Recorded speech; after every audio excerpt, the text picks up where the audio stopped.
So, Zeb, basketball guy, if you were designing your dream team, starting 5 for basketball, but they had to be Bible characters, who's on your lineup? Okay.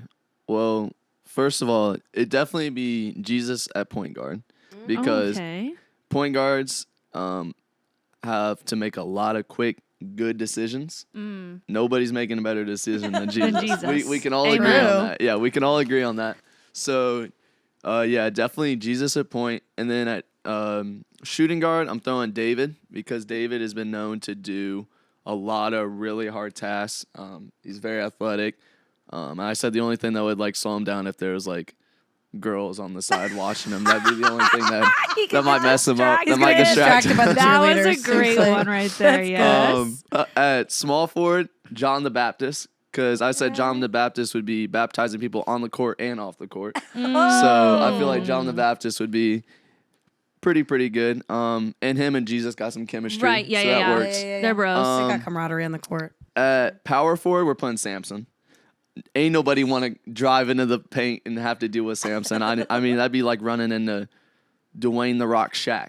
Like, it'd be like it just wouldn't work. You would go in and you just get absolutely clobbered. And then this one's kind of controversial because him and David won't have good chemistry. I know where you're going. But we're with going this. Goliath at center. There's nobody. He can put his hand up. You're not scoring on him. Like, he's big. The only thing is if you hit him in the head, he might fall down. But other than that, I mean, I feel like that'd be that'd probably be the best starting 5 for sure. Good. Yeah. That sounds like a dream team. I have thought about this question before as well. Not that I know anything about basketball, but I also had put David as my shooting guard because he's got the aim. Yeah. You know? Yep. He's got the aim. He's a slingshot and shooter. everything. Exactly. He's a shooter. He's a So I shooter had from way that. back then. Yeah, I had Yeah. that in common with you. Did Yeah. you have? Oh, and I I absolutely won't be answering this question. I can't give you anything that's helpful.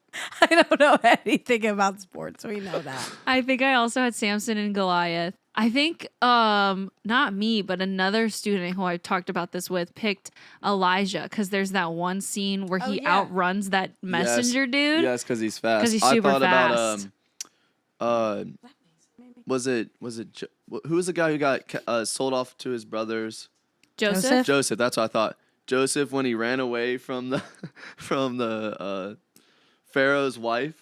Oh, I was like, Potiphar's he wife. definitely showed some speed there. So I was like, gonna maybe I say, could throw him in at shooting guard. Pick the or prodigal small son, forward. man. He run away from his problems. Yeah. He could run away from Yeah, you. the prodigal son. Wow. That's No fair. offense. I We like love that. him. He came back. I Yeah, like that. yeah. I In like the that. end. Well, everybody, welcome back to the Impact Students podcast. We are your hosts, Abby. And Julia. And today we're joined by one of our awesome student leaders, Zeb Bowers. Zeb, why don't you tell us a little bit about yourself?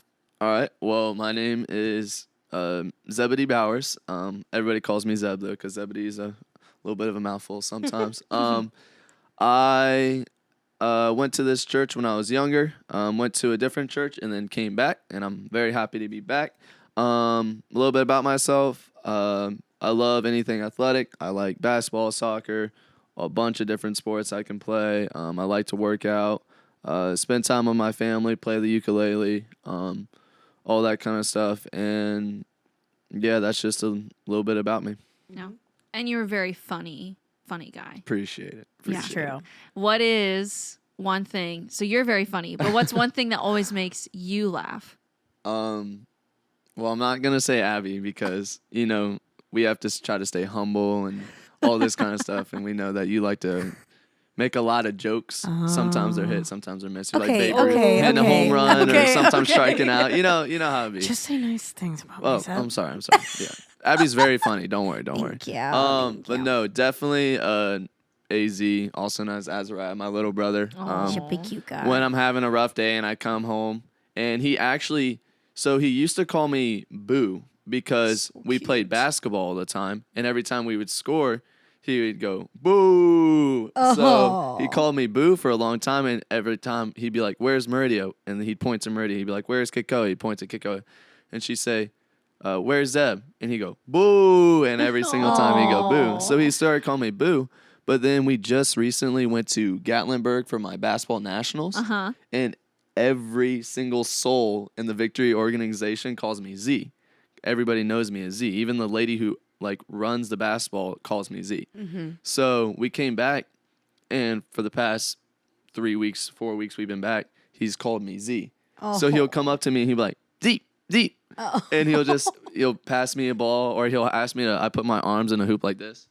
And then he'll shoot a ball through it, and he'll just go boo, and he'll be like, but yeah, AZ. every time I walk into the living room, it's always Z, Z. And then every time I have to leave, he's like, Z. And he like reaches his hand out, and He's it's a so funny. cute But yeah, guy. no, yeah, when I had my boot for a while because I injured it playing basketball, my mom would go up to AZ, and she would be like, AZ, walk like Zebby.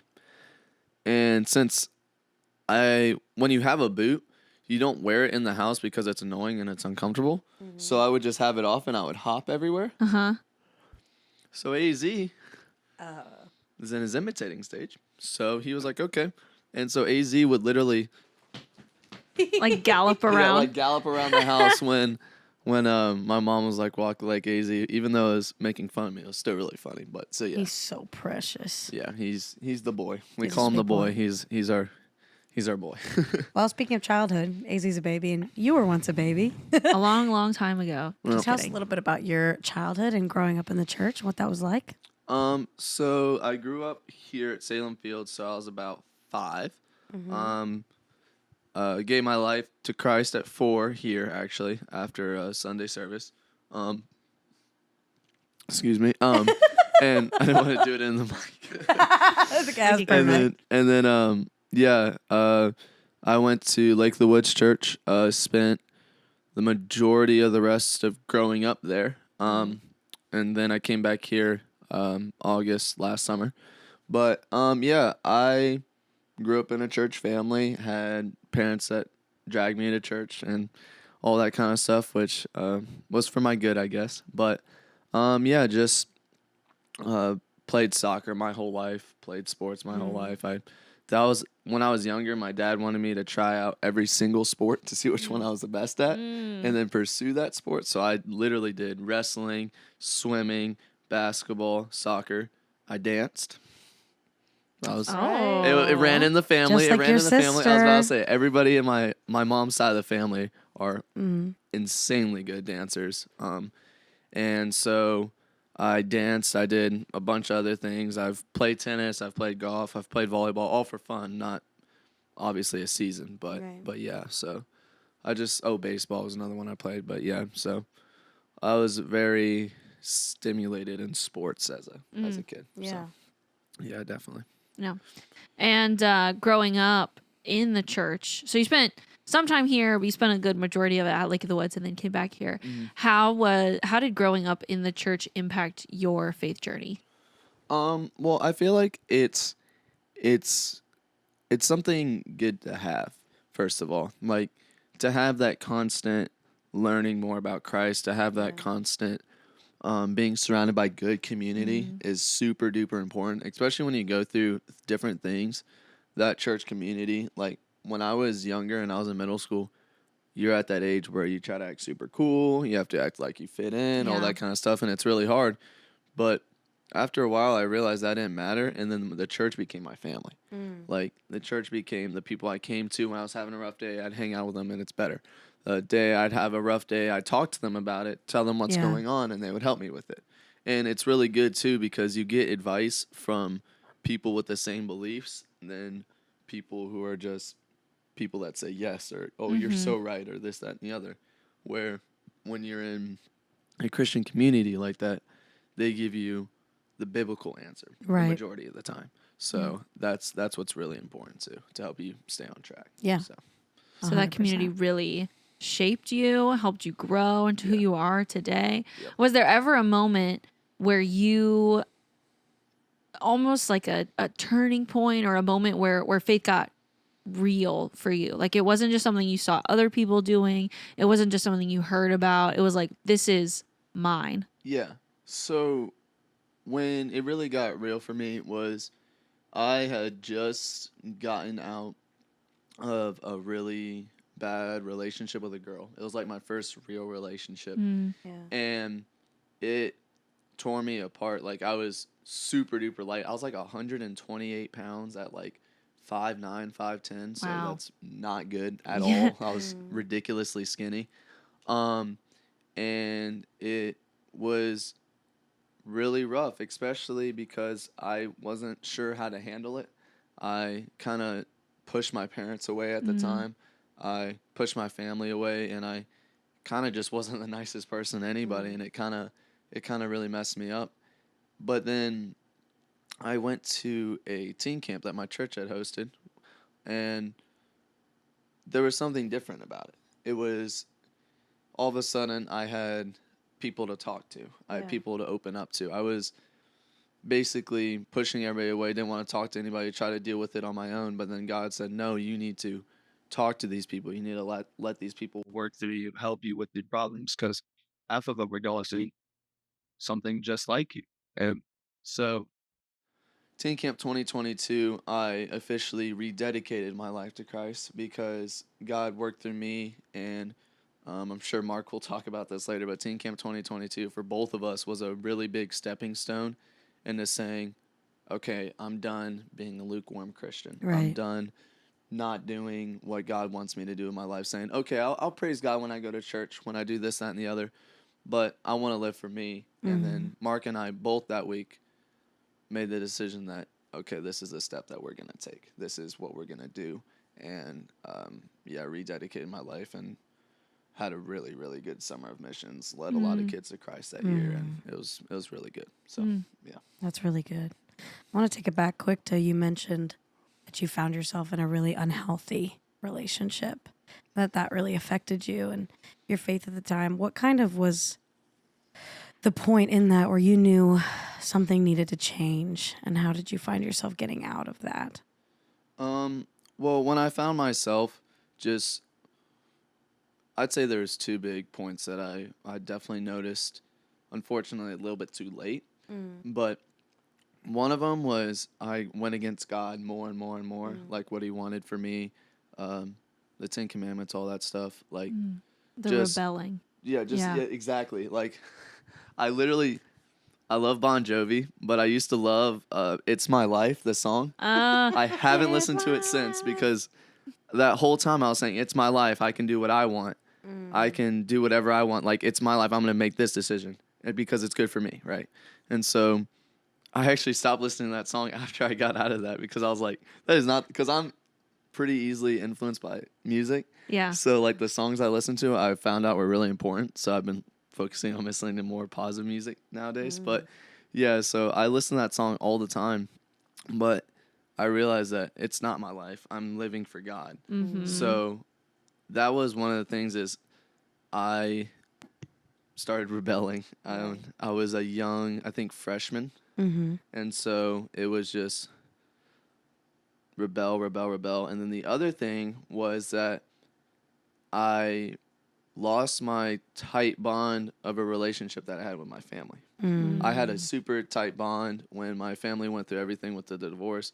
Me, my mom, my brother, and my sister were all got super duper close. Yeah. And then once that happened, I started pushing them away and I lost the bond. And then when things would go bad in my relationship, instead of taking it out on myself or her, I would take it out on my family, and which 100% they didn't deserve it. So I realized that messed up my relationship that it took a while to rebuild back. Right. But luckily I have a good family and Yeah, they're they, wonderful. they wanted me back. But yeah, so that was the other thing that really yeah. affected it.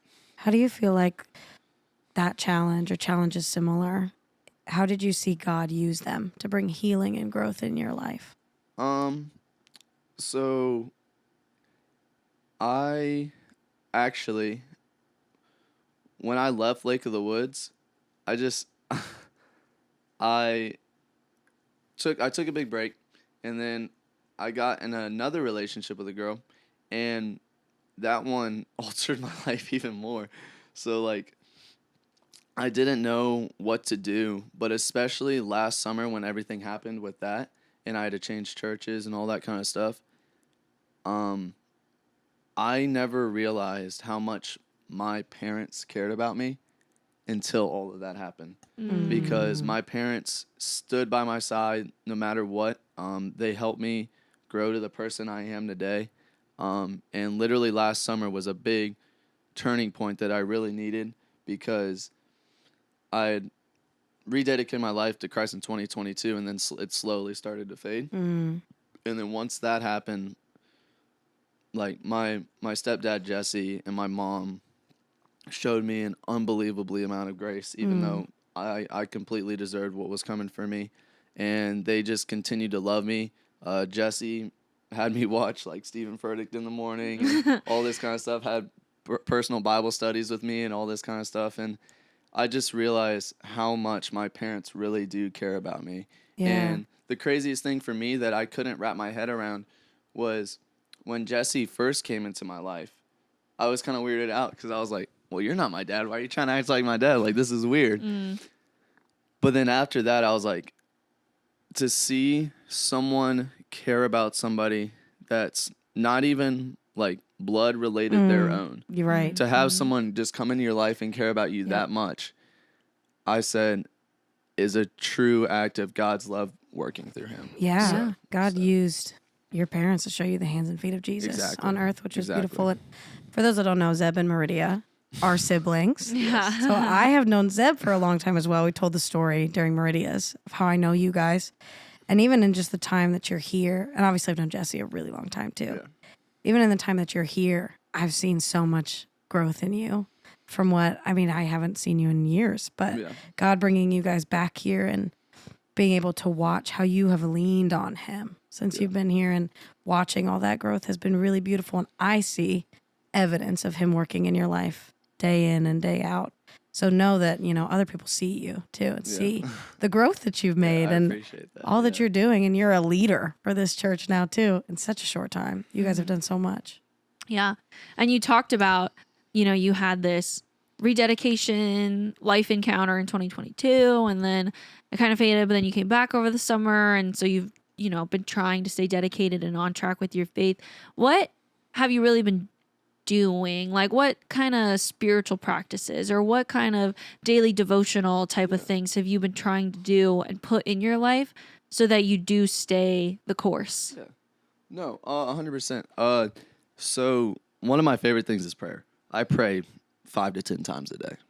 Like sometimes more if it's a rough day. Sometimes a little bit less. But I would just say for me is finding God in every little detail. Like, because God is with you through the good and the bad. That's right. And it just matters if you look for him and if you allow him to work through you. So even in basketball, I actually last Tuesday, not 2 days ago, but last Tuesday, I won the Victory Award. And the Victory Award is basically for the one who is the most Christ-like, the most the leader on the team. Not like, basically it's the mix between the coach's award and the Christian award, I guess you could say. That's awesome. But yeah, I was really honored because I didn't even realize it, but I had all my coaches privately text me how proud they were of me, of how much of a leader I had been, because I only played 3 regular season games. Right, because I was fighting injury. Yeah. I fought a arm inflation injury. I had an high ankle sprain, and I had 3 mouth surgeries because I got my wisdom teeth removed, and then it kept getting infected. It got infected 2 more times. Oh my goodness. So I just had injury upon injury upon injury, and so I was really shocked because I was like, well, I'm not producing for the team. I'm not as good as I used to be. I'm slower. My shot's not as good. Like, I was averaging way more points, way more rebounds before I got hurt. And then when I came back from injury, knowing what I used to be really got in my head, because I was like, well, I used to be this good, but now I'm kind of slow, and now I'm kind of this and that. But then I realized, well, that's not my role in the team anymore. I realized my role on the team is to be a leader. And literally all my coaches texted me privately saying how proud they were of me. And one that really made me like kind of tear up in a way. I have a really good friend on the team. His name is Nathaniel. And his dad texted me and said that he was so proud of me. And he said that if Nathaniel was anything close to what I was as a leader, that he would be so proud of me. And so when he said that to me, I was like, well, God, I kept praying. Yeah. I kept praying, why is this happening? What's going on? What are you telling me to do here? And it provided. And that award means more to me than any other award I could have possibly gotten. So Yeah. I was And really honored for and that. seeing how, you've been having these challenges. This is just another one of those examples. Like, you've been having these challenges, Yeah. but God's been working through it. Yeah. And you even said, like, I felt bad because I was injured, so I wasn't bringing anything to the team. I wasn't producing anything. Well, you might not have been bearing fruit for your team, but you were bearing fruit for the kingdom. Exactly. Yeah. And Exactly. really inspiring your teammates and leading them. How do you think leading on your team and also being a leader here at church, like, how has your leadership role impacted your personal faith? Well, I feel like a lot of the times we ask ourselves, well, why does this happen to me? There's a lot of bad things that we're all going to go through, right? But to take those things and to turn them into something good or to turn it into something bad. If you use it with Christ, you're going to turn it into something good, but you could easily turn against Christ, because I know a lot of people that have been believers, but then something bad to them, and then they question God. Yeah, we talk about the victor mentality versus victim mentality. Exactly, 100%. And so I was really confused at why all these things as a kid happened to me, like my parents getting divorced, all these bad relationships, all these injuries, all these mental health problems, all the Yeah. overthinking. But being a leader and then being able to relate to all the people around you because you've personally gone through that. Because a lot of people say, oh, well, you don't understand. You don't understand what I'm going through. You don't understand what it's like to not have this, that, and the other. Well, I don't understand from your point of view, but I do have an understanding of it because I've gone through it. Yeah. And Nice. I've noticed that God allowed these things to happen, or he didn't allow these things to happen to me, but he used those things so that I could help relate to all those other kids that her parents are divorced, that Yeah. have going through injury, that are struggling with this, that, and the other. So I'm very happy and honored that God chose me to be a leader to all those around me, because I've led kids through Christ that sat in the back corner because they feel like nobody's listening to them. I've led kids to Christ that our parents are just recently divorced, going through a hard time, and I tell them what God's done through my life. And I just feel like a lot of the times there's blessing in disguises. We just got to look to God and he'll give it to us. That's right. If you give it to Wow. God, he takes what the enemy meant for evil Yep. and he turns it for good. Yep.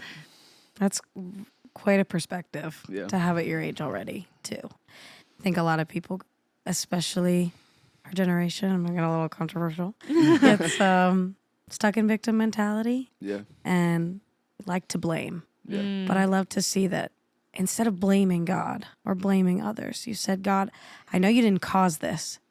It happened, but you're using it. I'm watching you use it for Yep. good, and you're using it for your glory. And so I choose to thank you. Yeah. Like that you just said, I am honored that God chose me.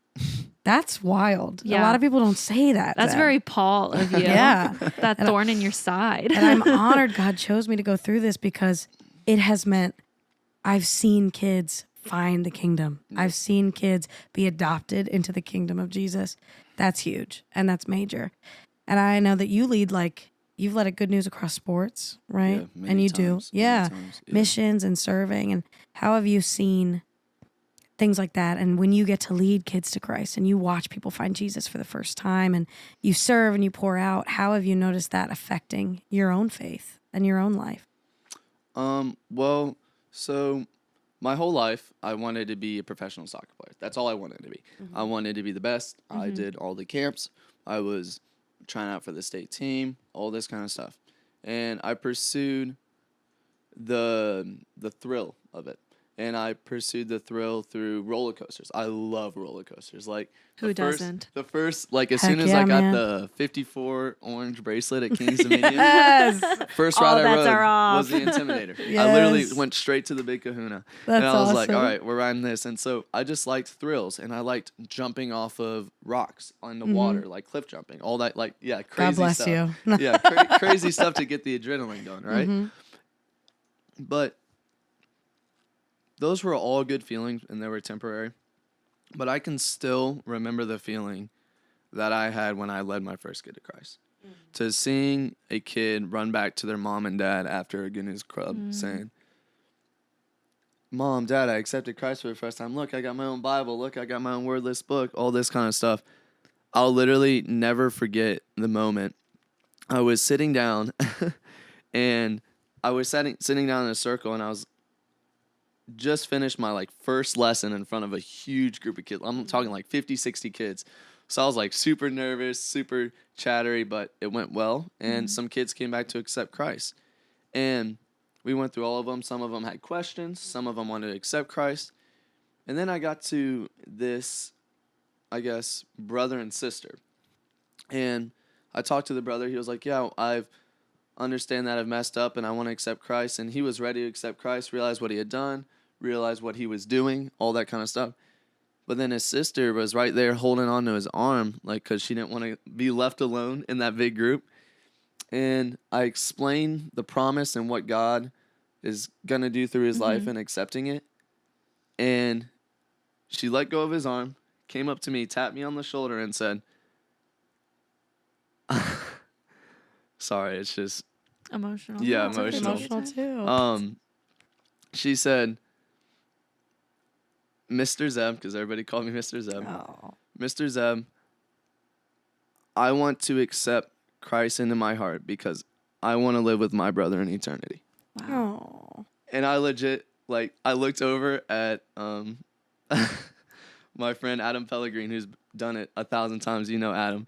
And we both were just trying not to, like, bawl our eyes out because we are like, this is the cutest thing That's ever. the best. And we're, that moment right there, the feeling I felt after that, how God just used me to bring both of those kids to Christ, Yeah. just completely, that feeling, like, it felt better than scoring a buzzer beater. It felt better than scoring a goal in a final. It felt better than the best ride at an amusement park. And I was like, this is what I want to do Yeah. forever. There's nothing like it. Yeah, So exactly. true. Exactly. So good. There is no joy like the joy of Christ in me. Exactly.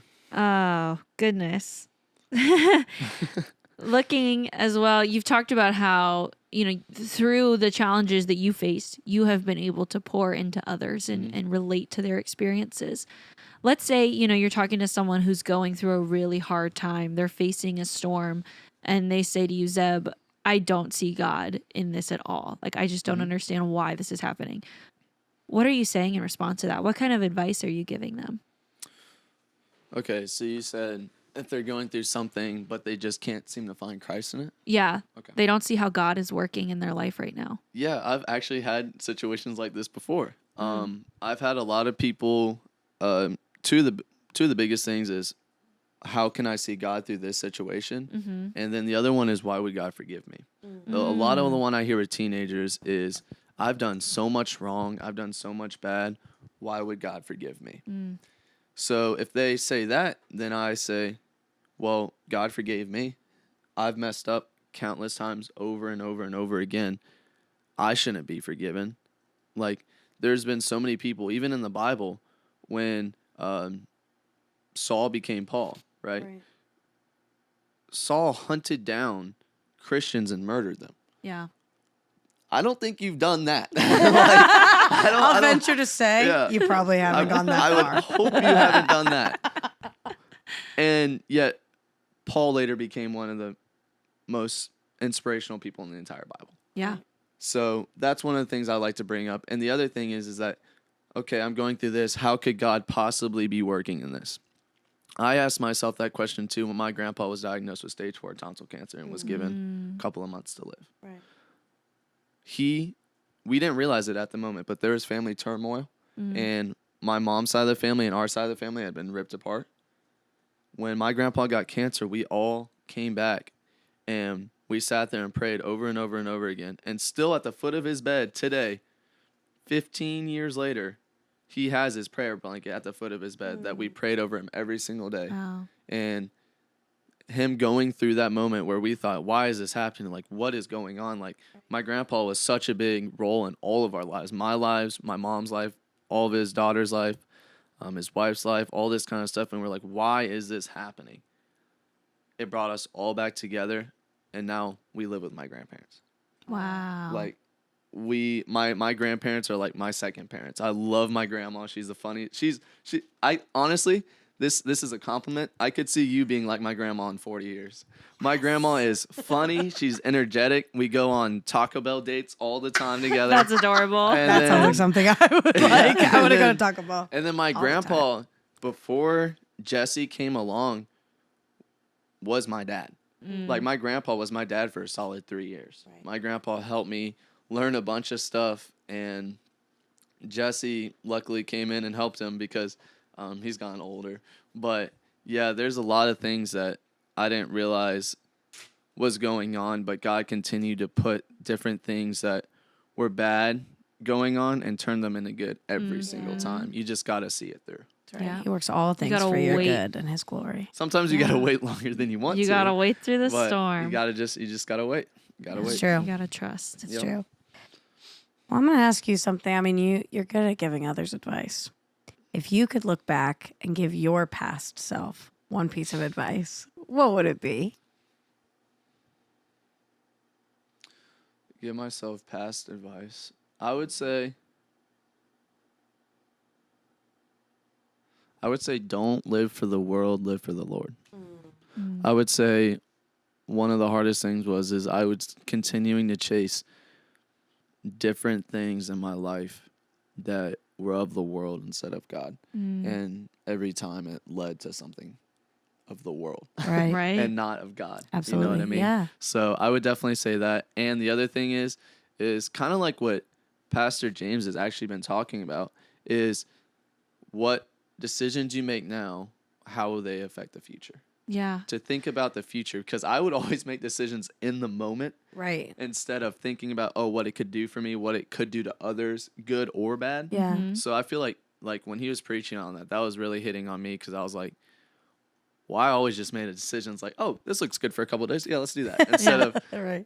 okay, well, how is this going to affect me in my future and all this kind of stuff. So Yeah. yeah, I would definitely say think about decisions and think about things that you say and do before you do them, and then live for God and not the world. That's really good. Yeah. What's something that you hope people take away from your story today, Zeb?